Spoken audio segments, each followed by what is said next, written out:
Encerrando a série Restaurando a Família, hoje vamos falar um pouquinho sobre comunicação. Agradecemos a Deus por essa série. Sempre é oportuno, sempre é bom falarmos sobre família. E eu creio também que sempre é pouco falarmos sobre família. Família, tirando Jesus Cristo, que deve ser o nosso Rei, nosso Senhor e o dono da nossa vida, são as pessoas mais importantes para nós. Quanto mais falamos, ainda não alcançamos aquilo que deveríamos ser como família. Uma das grandes causas de divórcio hoje tem sido a comunicação, ou o entupimento no canal da comunicação entre homem e mulher. E grande parte das desavenças familiares também é falta de compreensão na comunicação entre pais e filhos. Espero poder nessa noite contribuir um pouquinho com essa questão. E o texto que eu escolhi para nós tirarmos algumas lições está em Colossenses, no capítulo 3, a partir do versículo 2. Revesti-vos, pois, como eleitos de Deus, santos e amados, de ternos afetos de misericórdia, de bondade, de humildade, de mansidão, de longanimidade. Suportai-vos uns aos outros, perdoai-vos mutuamente, caso alguém tenha motivo de queixa contra outrem. Assim como o Senhor vos perdoou, assim também perdoai vós. Acima de tudo, isto, porém, esteja o amor, que é o vínculo da perfeição. Amém. Queridos, a comunicação é uma arte. Eu vou dar exemplo de duas pessoas, dois homens que transmitiam a palavra. Um era erudito, um homem das letras, doutor formado fora do país, e outro era uma pessoa simples do interior do nosso estado. Não tinha mais do que o ensino médio. Um foi professor de seminário na área de Bíblia, na área das línguas, não trazia anotação para a aula, apenas conversava com os alunos, falava manso, tudo estava dentro da sua cabeça, sabia muito, era uma verdadeira enciclopédia. Porém, meia aula ou meia hora de uma aula dele se tornava cansativa, e os alunos precisavam fazer um grande esforço para tentar entender aonde ele queria chegar ou o que ele estava querendo dizer. O outro era apenas um evangelista, aquele que fazia anotações, a caneta, com muitas folhas. Era uma pessoa que falava um português não dos melhores, falava alto, ria, chorava, brincava, trazia exemplos do cotidiano, da família, do dia a dia, do sítio, da cidade. As pessoas o ouviam por mais de 2 horas e não se cansavam. Era um grande comunicador. O fato é que todos falam, poucos se comunicam. Comunicar-se significa tornar-se entendido por quem ouve. Em qual lugar nós precisamos ser melhor compreendidos? No trabalho, na escola ou em casa? Sem dúvida nenhuma, na nossa família. Existem profissionais de sucesso, profissionais que lidam diariamente com centenas e até milhares de funcionários, de pessoas, mas falham em comunicar-se com os seus cônjuges e com os seus filhos. E nenhum sucesso profissional compensa o fracasso do nosso lar. Nós não podemos nos esquecer que a família vem antes dos amigos, o cônjuge vem antes dos filhos, e os filhos vêm antes das nossas atividades. Essa deveria ser uma ordem natural da nossa vida.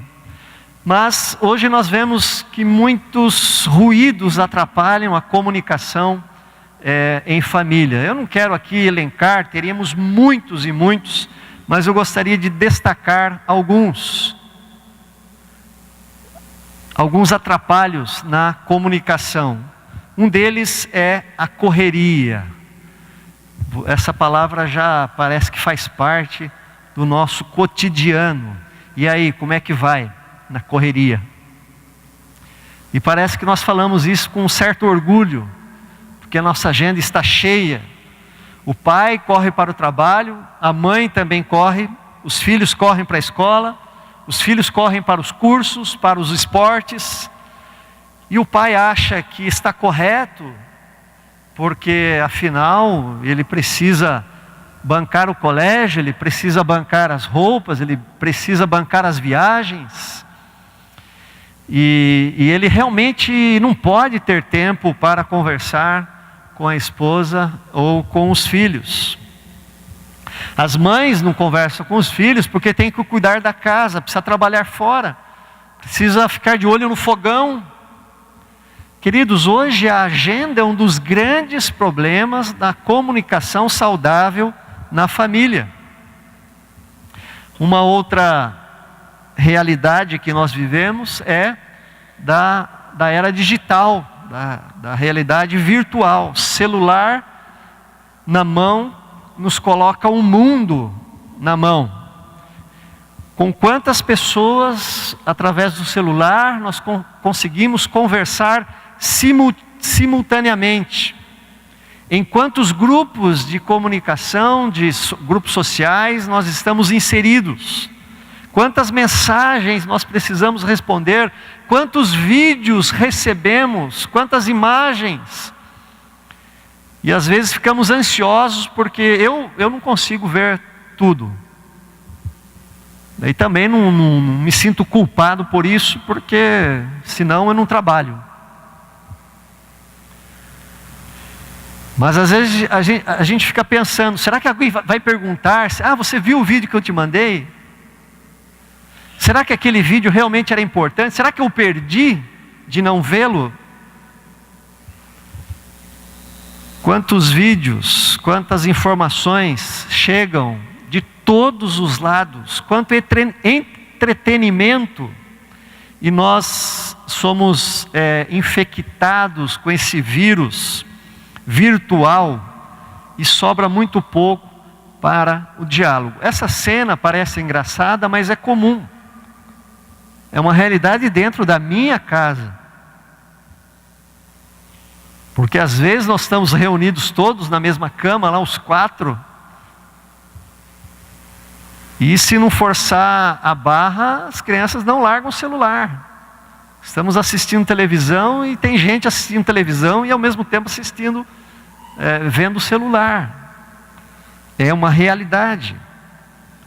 Você senta-se à mesa, se você não exigir que aquele momento seja um momento de olhar nos olhos, de conversar, sem brigar, de preferência, sem acusações, sem delação premiada, que as meninas gostam de fazer na hora do almoço. Pai, a Isabelle fez isso. Pai, a Fernanda fez isso. Pai, ela mentiu. Eles sabem que a mentira lá tem disciplina, então o almoço deveria ser um momento de culto. Sabia? Que quando nós sentamos à mesa, além de agradecer, nós deveríamos comer devagar, saborear o gosto das comidas, fazer daquele momento uma adoração a Deus. Mas a correria, isso faz mal para a digestão, inclusive. Uma outra realidade que que atrapalha a comunicação é a diferença de gênero. Homem e mulher se comunicam de uma maneira bastante diferente. Bastante diferente. O homem pensa abstratamente. A mulher pensa concretamente. O homem exprime uma ideia, exprime um pensamento. A mulher exprime sentimento. Por isso a mulher fala mais, porque cada vez que ela conta a mesma coisa, de novo, ela se livra de um sentimento, e geralmente um sentimento ruim.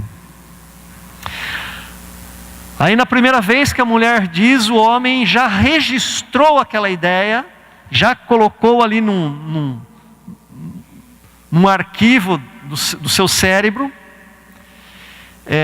na sua memória, e ele pensa, mas por que eu preciso ouvir de novo? Para quê? O homem diz para a mulher, você quer que eu compre aquilo? A mulher diz, não precisa. O homem racionalmente registra aquela informação, porque é apenas uma informação. Ele não viu a carga emocional com que a esposa disse aquele não, e ele não compra. Depois a mulher fica de bico, e o homem fala, mas o que aconteceu? O que será que eu fiz? Ou o que será que eu não fiz?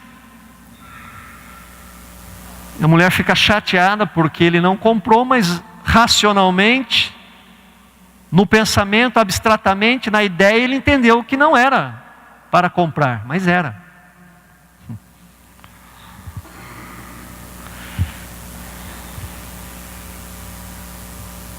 O homem tem sua mente e a sua paixão voltada para fora de casa, em seu trabalho, em sua profissão.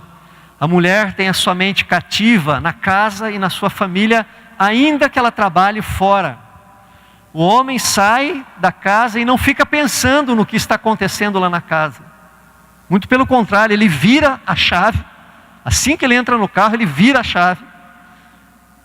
E deixou o lar e a família para trás. A mulher vai trabalhar e fica pensando, o que será que está acontecendo lá em casa? O que será que está acontecendo? Será que tem algum fogo ligado lá, um gás vazando? Será que tem uma torneira aberta, uma janela aberta? Ih, vai chover. E a mulher fica ligando, quando pode, assim pode, fica ligando várias vezes para casa. Além disso, a comunicação masculina e feminina na área da relação afetiva é muito diferente. O homem é muito mais o contato físico, contato carnal, corporal. A mulher é o contato afetivo. Isso atrapalha muito a comunicação entre os cônjuges. Quando a mulher não entende isso, ela diz para o homem, nossa, mas você parece um animal. E o homem faz a leitura de que a mulher não o ama mais. Você não me quer mais, você não me ama mais. São leituras erradas que nós fazemos porque pensamos e somos diferentes. Agora eu queria falar da última e queria me deter um pouquinho nessa diferença de comunicação, de geração, que é um bloqueio para a nossa boa comunicação familiar. Cada geração tem uma visão do mundo, ou uma cosmovisão diferente. Isso sempre existiu e sempre existirá. Esses dias uma irmã muito querida, já idosa, com seus mais de 80 anos, disse para mim assim, o mundo está entrando na igreja. Essa modernidade está entrando na igreja. Eu falei, o que está acontecendo? Esse negócio de pintar a parede de preto, pôr umas luzes, isso aí é o mundo entrando dentro da igreja. Eu olhei para ela e disse assim, eu conheço uma história da senhora quando era jovem, que eu me lembro, a senhora foi num congresso da UMP, e foi a única moça que usou calça comprida, que até foi chamada lá pela liderança do congresso da UMP, por causa que estava usando uma calça comprida. A senhora não acha que naquele momento as pessoas disseram a mesma coisa? O mundo está entrando na igreja? Queridos, nós sempre teremos pensamentos diferentes. Eu já fiz parte de um movimento que trouxe inovação para a igreja. Agora os jovens dessa época estão fazendo parte de um novo movimento, trazendo inovações para a igreja, e sempre vai ser assim. Sempre será assim. E eu disse para ela assim: o mundo não está exatamente nessas coisas.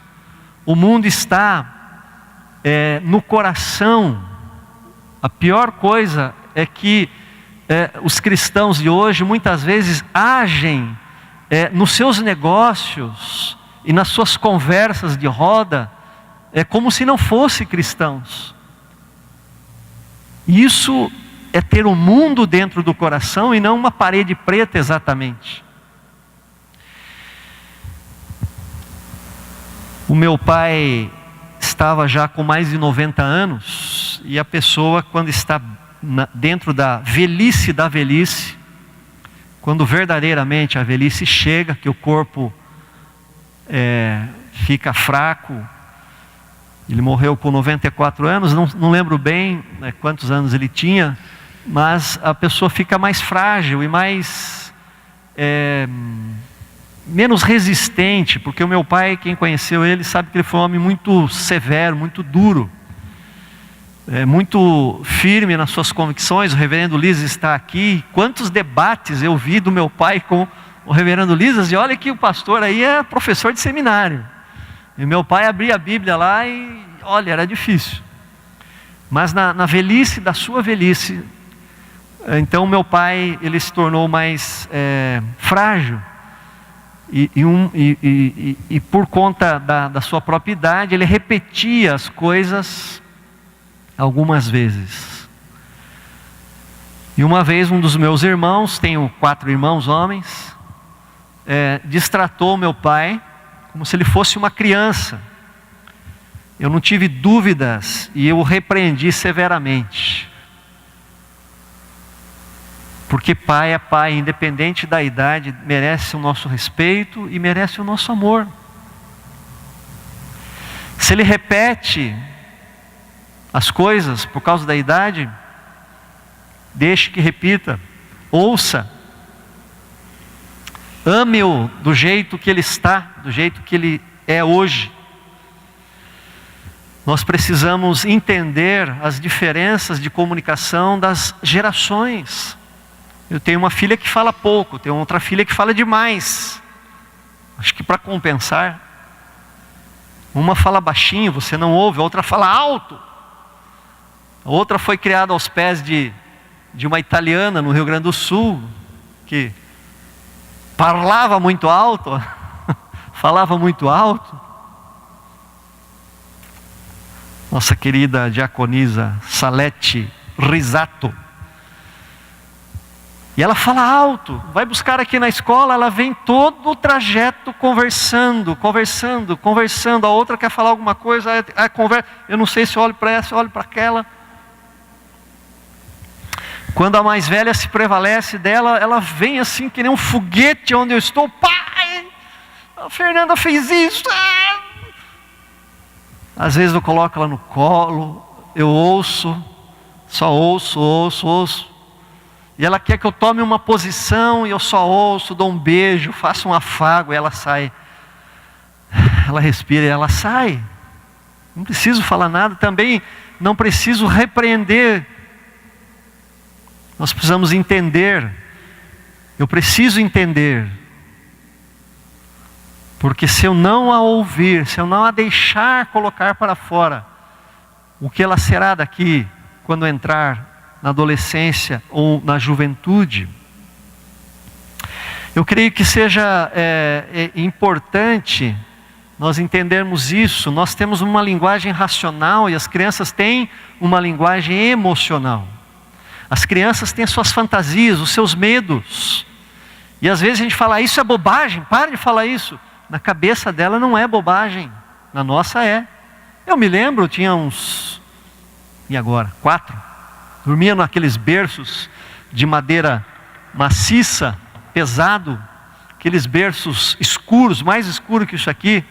E eles tinham uns adornos nas duas pontas, tinha uns desenhos, e eu deitava ali, eu via uma careta ali de um demônio, e eu ficava olhando para aquele desenho, e a linguagem das crianças é diferente da nossa. Eu creio que seja importante nós sabermos disso, mas entender ou saber não basta. Nós precisamos aplicar o Evangelho à nossa comunicação familiar. E agora eu queria entrar no texto. E agora eu quero ler na tradução Nova Linguagem de hoje. Vocês são o povo de Deus, Ele os amou e os escolheu para serem dele. Portanto, vistam-se de misericórdia, de bondade, de humildade, de delicadeza, de paciência. Não fiquem irritados uns com os outros e perdoem-se ou perdoem uns aos outros caso alguém tenha alguma queixa contra outra pessoa, assim como o Senhor perdoou vocês. Perdoem uns aos outros e acima de tudo tenham amor, pois o amor une perfeitamente todas as coisas. Queridos, vocês são povo de Deus, Ele os amou, Ele os escolheu para serem dele. Vocês foram salvos, olha que privilégio. Nós fomos eleitos, somos escolhidos, Ele nos amou primeiro, foi pura graça de Deus, não foi a nossa beleza, não foi a nossa bondade, não foram as nossas boas obras, não foi o nosso merecimento. Ele, de cima para baixo, Ele nos escolheu, e nós não sabemos qual foi o critério, a não ser somente que Ele nos amou. Fomos tirados do pecado, fomos sacados do império das trevas, fomos retirados da condenação do inferno, porque o salário do pecado era a morte eterna, e nós pecamos.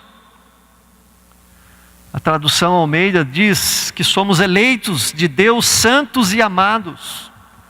A tradução da Bíblia Viva diz: vocês foram escolhidos por Deus, que lhes deu um novo tipo de vida, por causa do seu profundo amor e preocupação por vocês.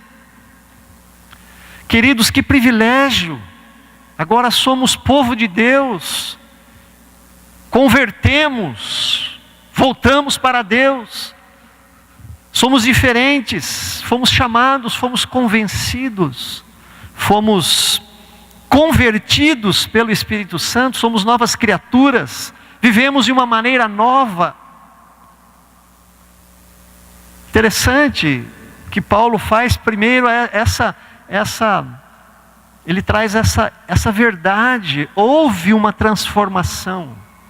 E agora ele continua o texto e ele diz: então, ou portanto, vistam-se de misericórdia, de bondade, de humildade, de delicadeza e de paciência.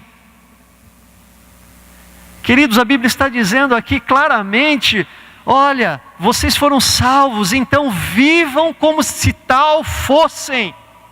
Vistam-se de misericórdia, revistam-se de bondade, de humildade, de paciência. Esses são os frutos que manifestam o povo escolhido de Deus.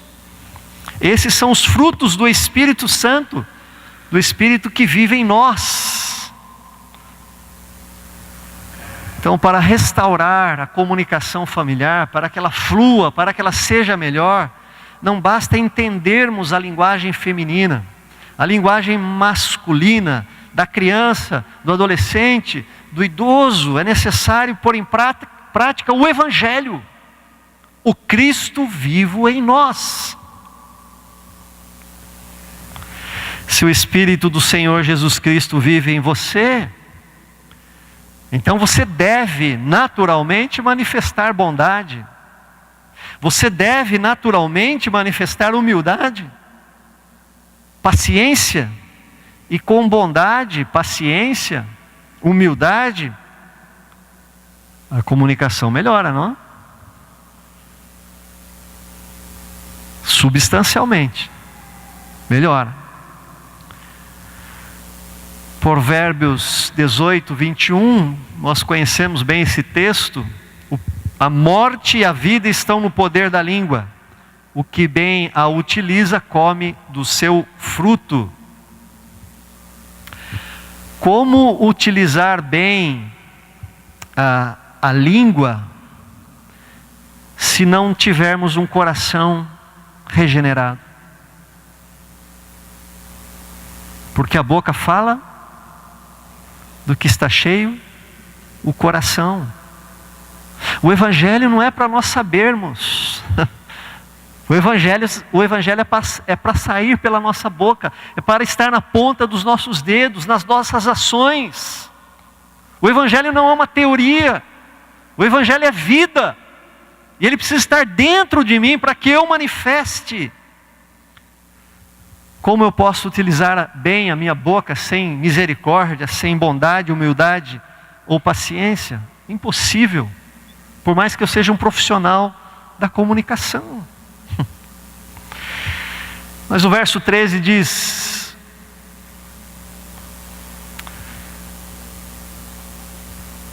revistam-se então do fruto do Espírito. Ficou o texto aí, eu esqueci. Vocês que foram salvos, Paulo diz, agora revistam-se, encham-se do fruto do Espírito. E enchendo-se do fruto do Espírito, não fiquem irritados uns com os outros.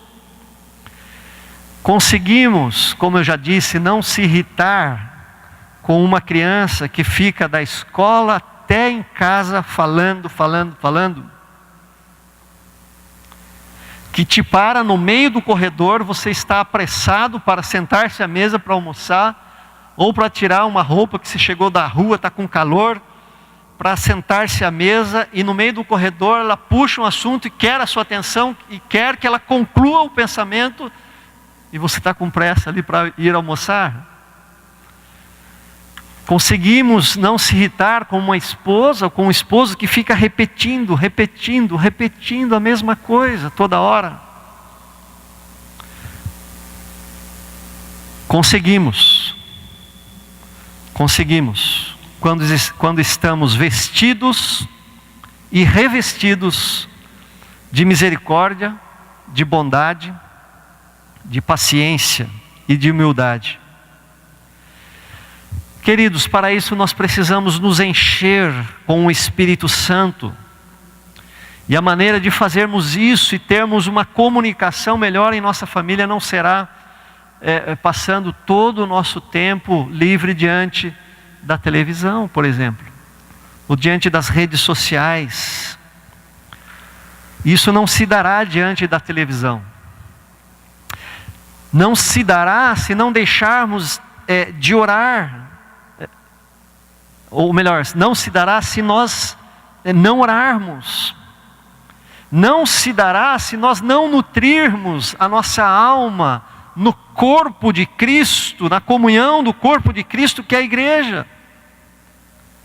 Porque um homem carnal, ele manifestará frutos da carne, obras da carne. E um homem espiritual manifestará fruto do Espírito. Paulo diz claramente isso em Romanos 8, versículo 6, porque o pendor da carne dá para a carne, mas o do Espírito para a vida e paz. A comunicação na nossa família será cheia de vida e de paz quando o pendor, quando nós pendemos para o Espírito, quando nós nos enchemos e nós nutrimos a nossa alma com o Espírito.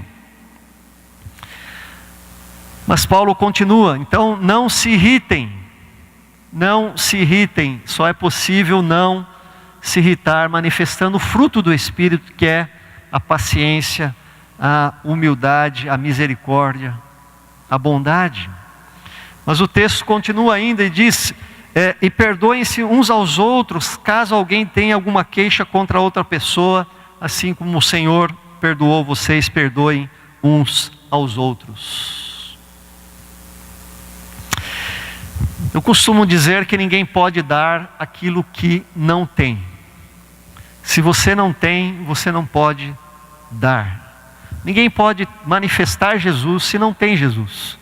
Ninguém pode transmitir Jesus e levar alguém para o céu juntamente se não tem Jesus.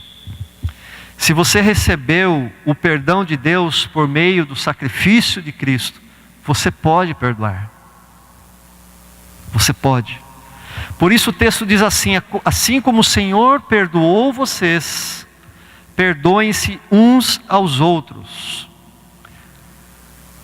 Sem perdão, qualquer canal de comunicação fica entupido. É ou não é? Os cônjuges que estão aqui, que o digam. Então a restauração da comunicação familiar só acontecerá com perdão. Se hoje você vive uma situação de dívida, de mágoa, de desavença, de discussão com alguém, perdoe. Perdoe. Mas pastor, não é fácil. Eu sei, querido, não é fácil. Mas você também não é qualquer um, você foi chamado. Você foi eleito, você foi escolhido, você foi regenerado, você foi transformado, o seu coração de pedra foi quebrado. E Deus colocou o seu Espírito em você. Não é você que perdoa, é o Cristo que vive em você que perdoa.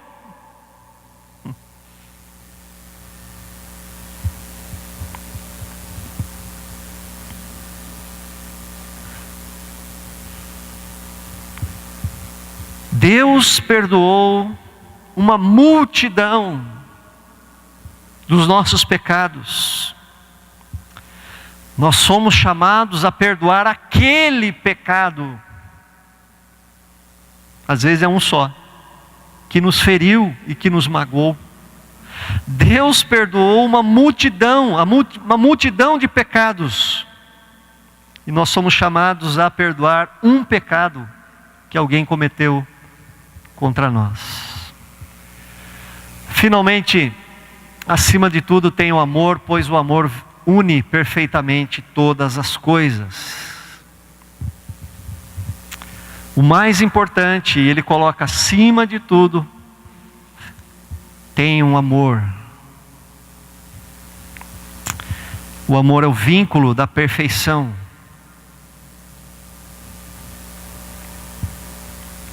Já disse e repito, você pode ser um bom comunicador no seu trabalho, mas se você não amar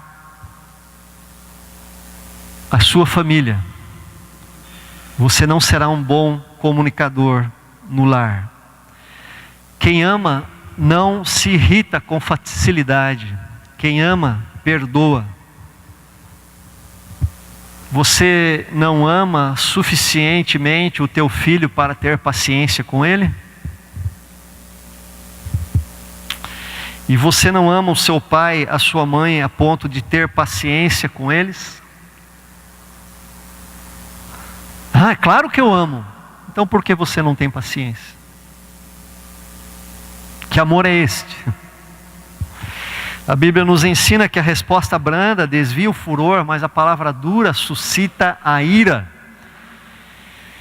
E aí talvez você diga: pastor, talvez seja mais fácil com o meu filho, mas com o meu marido. E o marido diz: com a minha esposa, com o meu filho é fácil, mas com a minha esposa. Queridos, onde entra o Evangelho? Que efeito tem o Evangelho no seu coração? Ele nos libertou para amar.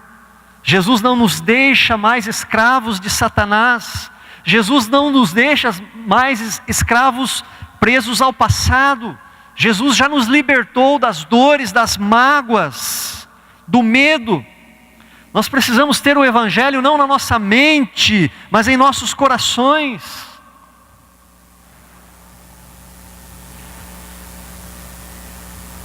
Nós andamos ou não com Jesus? Ele está em nós ou não está?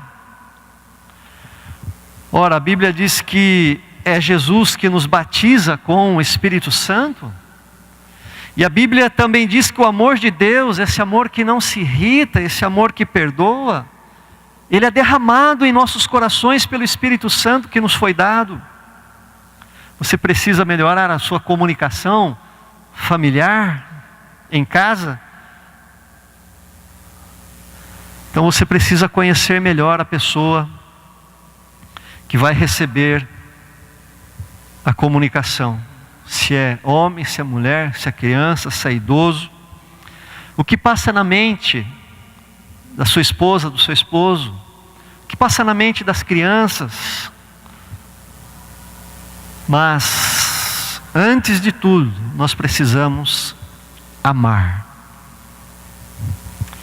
A Egli é muito mais importante do que aquilo que ela fala. A Fernanda é muito mais importante do que a maneira, do que a maneira como ela se manifesta com indiferença por ter os seus 13 anos. A Isabelle é muito mais importante do que a maneira que ela se expressa. Nós damos mais valor ao que as pessoas falam do que a própria pessoa.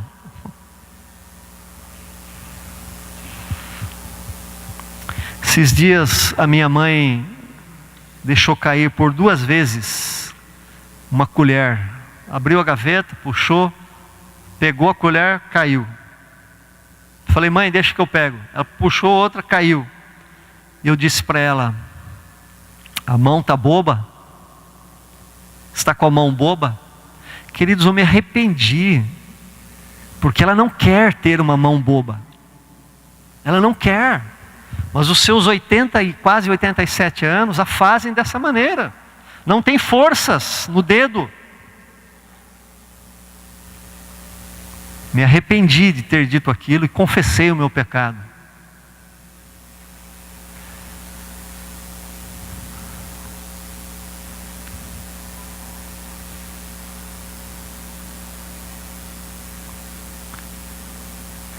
Acima de tudo isso, porém, esteja o amor, que é o vínculo da perfeição. Amém.